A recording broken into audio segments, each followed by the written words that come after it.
Merhaba, Papatya Örgü Dünyası YouTube kanalıma hoş geldiniz. Bugün sizlerle birlikte bu gördüğünüz çok şirin ve bir o kadar da şık kalp yastık modelini çalışacağız. Arkadaşlar ben bu modeli kadife iple ördüm. Sizler dilediğiniz orta kalınlıkta bir iple örebilirsiniz.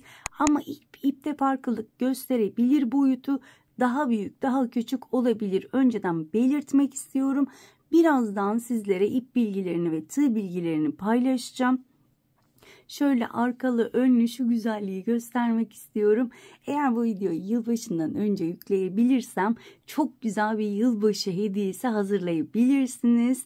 İnanılmaz güzel olur. Günde 2 tane ördüğünüzde tüm sevdiklerinize tek tek bu kalp yastığı hediye edebilirsiniz. Hemen ölçülerini vermek istiyorum. Şöyle tam tepe kısmından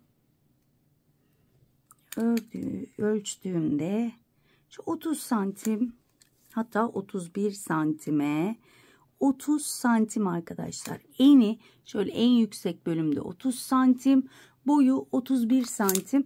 Çok uzun olsun istemedim ve şöyle ortaya çok şık bir şey çıktı. Evet arkadaşlar, daha önce bunun minik anahtarlığını çalışmıştık. Hemen bu videonun altına linkini ekleyeceğim. Oraya tıklayarak o anahtarlıktan da yapabilirsiniz ve yılbaşı hediyesi olarak verebilirsiniz. Evet, isterseniz bu güzelliğin yapımına geçelim. Geçmeden önce minik hatırlatmamı yapmak istiyorum. Biliyorsunuz ki kanalım tamamen ücretsiz. Kanalıma tamamen ücretsiz abone olup bildirimleri açıp bir de bu videoyu beğenirseniz hem bana destek olmuş olursunuz hem de bu videonun birçok kişiye ulaşmasını sağlamış olursunuz diyorum ve hemen bu güzelliğin yapımına geçiyorum. Evet arkadaşlar, hemen ipimden bahsetmek istiyorum. Himalaya'nın kırmızı 100 gram ipini kullanıyorum. Şöyle renk koduna bakıyorum. Renk kodu 80318. Evet, tığ numaram 4 milimlik tığ kullanacağım. Sizler elinize yatkın herhangi bir tığ kullanabilirsiniz. Hemen şöyle 3 tane zincir çekerek başlıyorum. Bu kadife iplerde maalesef sihirli halkayla başlayamıyoruz. Çünkü ipi çektiğimizde kopma ihtimali var. O yüzden hemen şöyle 3 zincirle başlıyorum ben. 1, 2, 3. Tığın başını doluyorum. Hemen ilk zincire değil, ikinci zincire batıp ilmek alıyorum. 3 ilmeği aynı anda kapatıyorum. Birinci tekli trabzanım. Aynı yere 2, aynı zincirin içine 3. Şuradaki zinciri şöyle arkaya alıyorum. 4 tekli trabzan, 5 tekli trabzan ve 6 tane tekli trabzan yapıyorum. Ve ilk yaptığım trabzanın tepesine battım. Kaydırmayla kapattım. Şu şekilde 6 tane tekli trabzanımı yapmış oldum. Bir zincir çekiyorum ve hemen şöyle şu araya bir ip koyuyorum. Eğer ayracınız varsa ayraç da takabilirsiniz. Ve burada her bir trabzan tepesine çift batıyorum. 1, aynı yere batıyorum. 2, tekli trabzan yapıyorum. Tekli trabzanım neydi? İlmek aldım. 3 ilmeği aynı anda kapattım.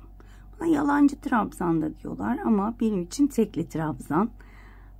Aynı yere batıyorum ve toplamda 12 tane trabzanım olması gerekiyor. Bakın, çift batıyorum her bir trabzana. Evet, bu şekilde sıra sonuna kadar devam edelim. Toplamda 12 tane tekli trabzanım olacak. Evet, sıramın sonuna geldim. Şu ipimi çekiyorum ve ilk yaptığım trabzan tepesine batırdım. Kaydırmayla kapattım. Bir zincir çektim. Tığın başını doladım. Hemen dibine batarak bir tane tekli trabzanımı yapıyorum. Ve yine ipimi şöyle araya koyuyorum ki sıramı şaşırmayayım. Tığın başını doladım. Bir tane yaptım bir trabzan tepesine, ikinci trabzan tepesine 2 tane tekli trabzan. Bir trabzanın tepesine bir tane tekli trabzan, hemen yanındakine 2 tane. Yani bir tek, bir çift. Bazı arkadaşlar şaşırıyor. Amigurumi bilmeyen arkadaşlar, bir trabzan tepesine bir tane batıyoruz. Bir trabzan hemen yanındakine 2 tane iki tane tekli trabzan yapıyoruz. Bu şekilde bir tek, bir çift sıra sonuna kadar devam edeceğim. Bir tek, bir çift sıramı bitirdim. İpimi çıkarıyorum ve ilk yaptığım trabzan tepesine battım, kaydırmayla kapattım. Bir zincir çektim, tığın başını doladım, dibine batıyorum ve buraya yine ayraç olarak kullandığım ipimi takıyorum sıramı unutmamak için. Bir tane trabzanımı yaptım, hemen yanındaki trabzana bir tane daha yapıyorum. Hemen yanındaki trabzana 2 tane tekli trabzan, aynı trabzana 2 tek, hemen yanındaki trabzana çift batıyorum, yani aynı trabzan tepesine 2 tane trabzan yapıyorum. 2 tek, hemen yanındaki trabzana bir çift, 2 tek batıyorum. Üçüncü trabzana çift batıyorum, yani 2 tane trabzan yapmış oluyorum. 2 tek, bir çift şeklinde devam ediyorum. Sıramın sonuna geldim, ayırdığım ipi çıkarıyorum ve ilk çektiğim trabzan tepesine battım, kaydırmayla kapattım. Bir zincir çektim, dibine battım, ilk trabzanımı yaptım, ayracımı takıyorum ve şimdi 3 tek, bir çift, yani 3 tane trabzana birer tane battım. Bakın 3 tane tekim var. 4. trabzana 2 tane trabzan yapıyorum. 4. trabzan tepesine 2 tane tekli trabzan yaptım. Daha sonra yine 3 tane tek yapıyorum. 2, hemen yanındakine 3. 4. trabzan tepesine 1, aynı trabzan tepesine 2. Eminim ki anlaşıldı. 3 tek, bir çift sıram bitti ve ilk trabzan tepesine battım, kaydırmayla kapattım. Bir zincir çektim, tığın başını doladım, dibine battım. Yine burada ayracımı takıyorum. Şu şekilde. Şimdi 4 tek, bir çift. 2 oldu. 3 ve 4. 5.'ye çift batıyorum. 1, 2. Bir tek, 2 tek, 3 tek, 4 tek, 5.'ye aynı trabzan tepesine 2 tane, yani 4 tek, 5 çift. Arkadaşlar çok videoyu uzatmak istemiyorum. Bu şekilde şu anda 4 tek bir çiftteyiz. Bir üst sırada 5 tek bir çift, 6 tek bir çift, 7 tek bir çift, 8 tek bir çifte kadar ben büyütmeyi planlıyorum. 8 tek bir çift ya da 7 tek bir çift, şu anda bilmiyorum. Bu şekilde ilerleyeceğim. Ben 7 tek bir çift ya da 8 tek bir çifte kadar devam edip hemen dönüyorum. Evet arkadaşlar, hemen ben 6 ya da 8 tek bir çift yapacağım dedim ama çok büyük olacak. O yüzden ben şöyle 1, 2, 3, 4, 5, 6 tek bir çift yaptım. Şöyle şuradan da saymak istiyorum. 1, 2, 3, 4, 5, 6 tek bir çift yaptım. Sizler ipiniz elinizde fazla varsa 7 tek, 8 tek, 9 tek istediğiniz boyutlarda yapabilirsiniz. Ben 6 tek bir çift yaptım. Hemen burada bir zincir çekiyorum. Şöyle hemen bir ayraç koyuyorum. Her bir sıraya bir ayraç koyacağım.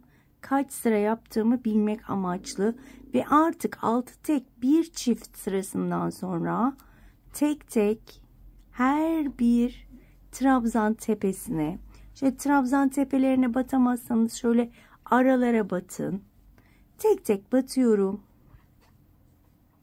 ve tekli trabzan yapıyorum. Toplamda 4 sıra yapacağım. Her bir trabzan tepesine birer tane tekli trabzan yaparak. Tekrar ediyorum. 4 sıra yapacağım arkadaşlar. Tekrar ediyorum, yine 6 tek bir çiftten sonra 4 sıra hiç arttırma yapmadan her bir trabzan tepesine birer tane örerek toplamda 4 sıra örüp hemen dönüyorum. Evet arkadaşlar, toplamda 4 sıra hiç arttırma yapmadan tek tek tekli trabzan yaptım. Şöyle her bir sıraya da ayracımı koymuştum. Onları çıkarıyorum. Şöyle göstermek istiyorum. Hemen bir de ölçü vermek istiyorum. Mezurumu bulabilirsem. Evet. Şöyle baktığımda kaç santim örmüşüm? Düzgün bir şöyle 12 santim arkadaşlar, gördüğünüz gibi. Toplamda 12 santim örmüş oldum. Aynısından bir tane daha ördüm ve bunları şimdi birleştireceğiz. Bakın bu sırayı tamamen bitirdim. Hemen şunları şu şekilde, bakın şu şekilde koyup birbirine birleştireceğim. Şöyle kaydırmayla. Bakın hemen burada dibine batıyorum. Karşıdan bir tane trabzan tepesine batıyorum. İlmek alıyorum ve kaydırma yapıyorum. Hemen buradaki yanındakine batıyorum. Hemen onun yanındakine batıyorum ve kaydırma yapıyorum. 2 oldu. 3 4 5 ve 6. Şöyle ilmeğimi uzattım ve bakın birbirine birleştirmiş oldum. Kalbimin üst kısımları oldu. Şimdi bir sıra hiç şu bölümü ellemeden şu şekilde şöyle devam ederek bir sıra hiç arttırma ve eksiltme yapmadan öreceğim. Hemen şöyle beraber başlayalım. Şöyle dış bölümünden hemen şöyle yan tarafa geçmek istiyorum. Tam şuraya geçtim. Bir zincir çektim. Tığın başını doladım. Her bir trabzan tepesine batarak birer tane tekli trabzan yapıyorum. Bu şekilde. Şimdi bakın şöyle dolanacağım. Tam bu bölüme geldiğimde burayı birlikte öreceğiz. Evet. Tam bakın birleştirme noktasına geldim. Hemen şurada son bir trabzan arası var. Batıyorum.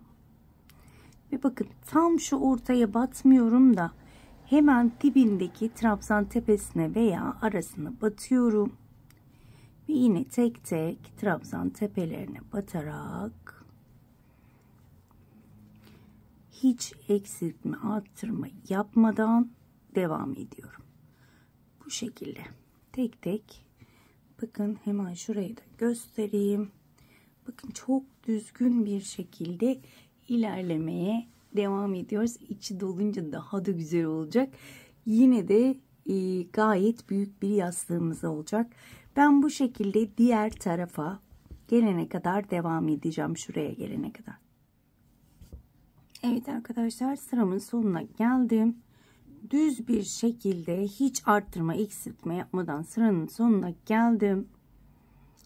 Hemen ilk yaptığım trabzan tepesine batarak kaydırmayla kapattım. Hatta şöyle şu ortaya da batalım ki el yapık oldu. Koyduğumuzda açılma yapmasın. Bu ortaya battığım için hemen yanındaki trabzana değildi, onun yanında, yani İlk yaptığım trabzana değil, onun yanındaki trabzana batıp kaydırma yapıyorum. Elyaf koyduğumda burada bir açıklık olmaması için. Bir zincir çektim. Hemen şöyle bir ayracımı buldum. Hemen onu takıyorum. Biliyorsunuz ki ilk çektiğim zinciri saymıyorum. Hemen şöyle dibine batarak 1 2 3 4 5 6 7 8 9 10 11 ve 12 tane tek tek batarak trabzan yaptım. Toplamda 12 tane. Şöyle kameramı düzelteyim. 12 tek yaptıktan sonra bir tane keseceğim. Yani 2 tane trabzanı teke indireceğim. Hemen önündekine batıyorum. Bir ilmek alıyorum. Yanındaki trabzan tepesine batıyorum. İkinci ilmeği alıyorum ve 3 ilmeği aynı anda kapatıyorum. Burada bir tane kesmiş oldum. Ve tekrar 1 2 3 4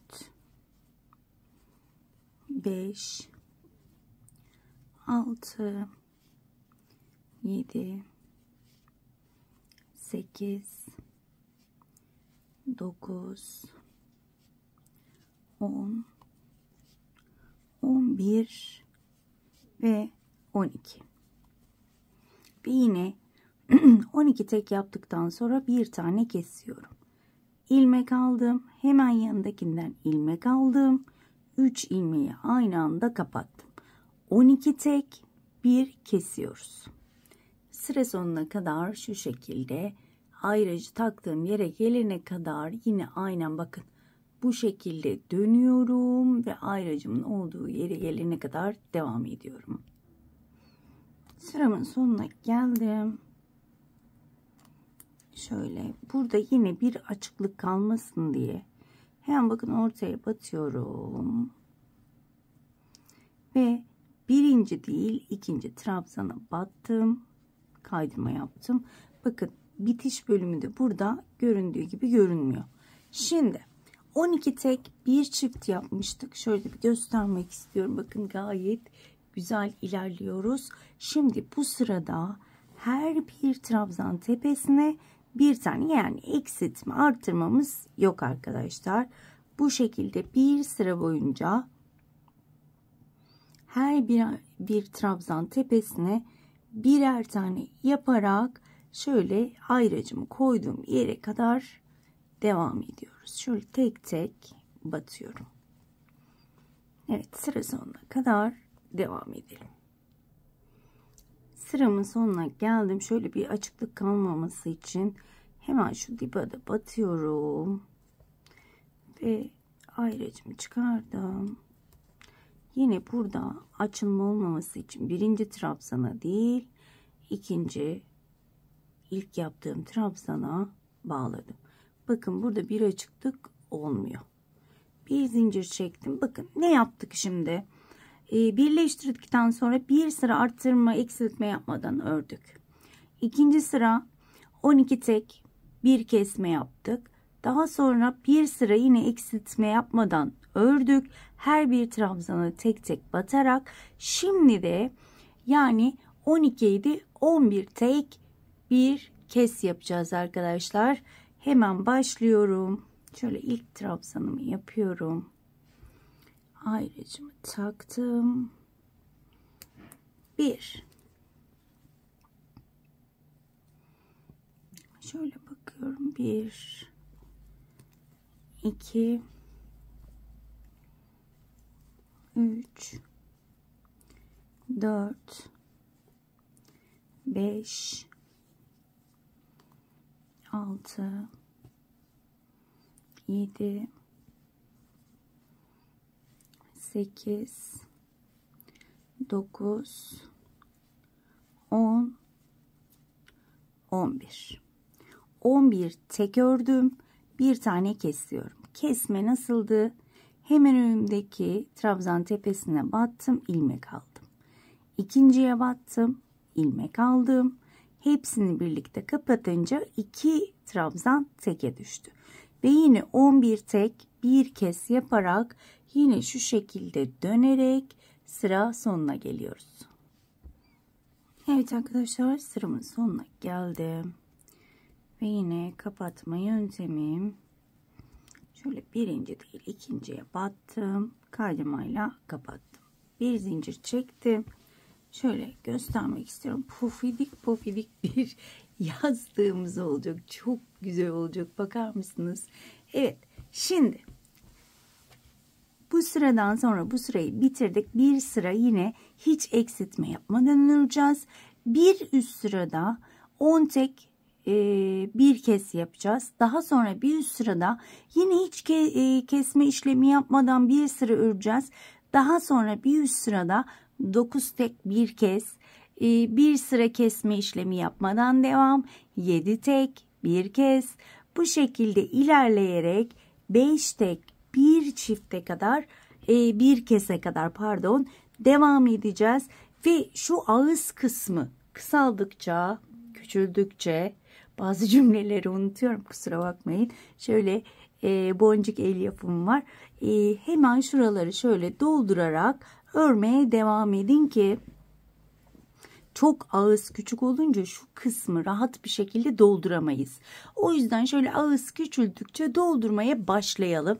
Ben şöyle 5 tek bir kese kadar devam edeceğim. Daha sonra kapatma işlemini birlikte yapalım.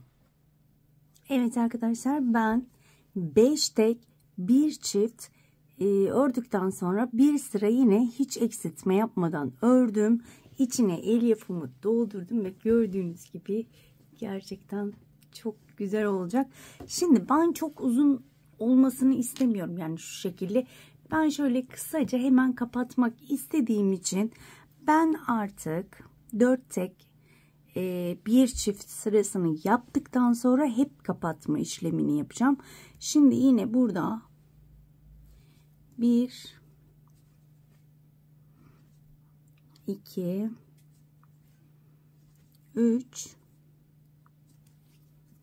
ve 4 tek ve bir tane eksiltme işlemini yapıyorum. Bu şekilde sıra sonuna gelene kadar devam edelim. Daha sonra tamamen kapatacağız. Evet, 4 tek bir çift sıram bitti ve yine aynı işlemi yaparak şöyle kapatıyorum ve artık şöyle bir tek bir çift olana kadar tek sıra örmüyorum. Yani hiç arttırmadan ördüğüm sıram vardı. Artık onu yapmıyorum. Hiç araya eksiltmeden, sıra yapmadan 3 tek bir kez, 2 tek bir kez, bir tek bir kez yapana kadar devam ediyorum. Evet arkadaşlar, gördüğünüz gibi iyice küçüldü. Bu sıram bir tek bir kez, bir tek bir kez şeklinde bitirdim. İyice içini doldurmaya çalışıyorum. Şöyle tamamen ağzı kapanmadan elyaflarımı şu şekilde dolduruyorum. Ben şöyle çok yumuşak değil de içi dolu dolu puf puf bir şey istiyorum. O yüzden içini bayağı bir doldurdum. Gördüğünüz gibi çok da yumuşak olmayan bir yastık elde ettim. Şimdi bu ağzı kapatabilmek için artık hep kes yapacağız. Onu nasıl yapacağız? Hiç tek trabzan yapmayacağım. Şöyle hiç başına dolamayalım. Hemen önümdekine batıyorum, ilmek alıyorum. Yanındakine batıyorum, ilmek alıyorum. Üçünü birlikte kapatıyorum. Yana geçiyorum. Yan yana 2 kez batıp kapatıyorum. Ağzı tamamen kapanana kadar bu şekilde devam ediyorum. Tamamen ağzı kapanana kadar ara ara yine elyaf içine ekleyeceğim. Ucu boş kalmaması için. Artık sıra sonum yok. Tamamen böyle döne döne kapatacağım. Döne döne döne gördüğünüz gibi kapattım ve şöyle uzunca kesiyorum. İlmeğimi şu şekilde çıkardım. Şöyle bir yün iğnem var. Hemen ipimi ondan geçiriyorum. Şöyle biraz sıkıştıracağım. Kopma riski de var. O yüzden şöyle içeriden yürütmeye çalışacağım. Gördüğünüz gibi alt taraf tamamen kapandı. Ve şöyle elyaflara çok gelmeden içeriden şunu yürüteceğim. Biraz uzun yürüteceğim ki geri çıkamasın. Evet. Şöyle.